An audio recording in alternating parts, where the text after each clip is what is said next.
Şimdi sen söyle bana. Ben senden vazgeçebilir miyim? Ben senden hiç geçemedim.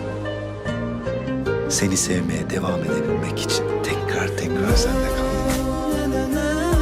Eğer bir gün senden vazgeçtiğimi düşünürsen, bil ki senden vazgeçmemek için seni seven Kemal'i yok edip bir başkası olmuşumdur. Kemal'i öldürmüşümdür. Ellerimiz ayrılırken susturan bir şey vardı. O da gururum oldu sana. Git derken bir daha Git buradan. gelme derken sızlayan bir şey vardı. O da canımdı. Beni arama dedim ama aramanı bekledim. Seni sevmiyorum, Seni sevmiyorum diye seni çok seviyorum söyledim. Seni söyle nasıl sevemem.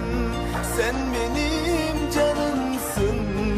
Senin için ben her gün ağladım. Beni arama dedim ama aramanı bekledim. Seni seviyorum diye yalan söyledim. Seni söyle nasıl sevemem. Sen benim canımsın. Senin için ben her gün ağladım.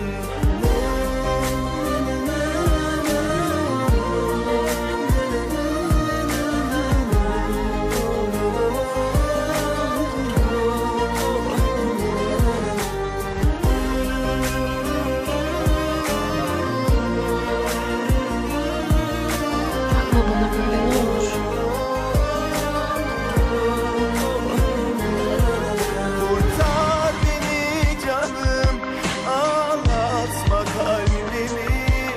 Acılar beni sarar, yanar beden yanar.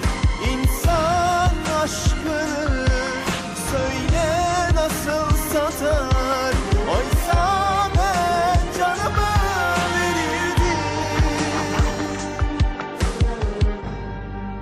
Beni arama dedim ama aramanı bekledim. Seni Sonsuza kadar. seviyorum diye Sonsuza kadar. yalan söyledim. Seni İnsanım söyle sensin. nasıl sevemem. Sen benim Bırakmam. Hiç. canımsın. Senin için ben her gün ağladım. Beni arama dedim ama aramanı bekledim. Seni sevmiyorum diye yalan söyledim.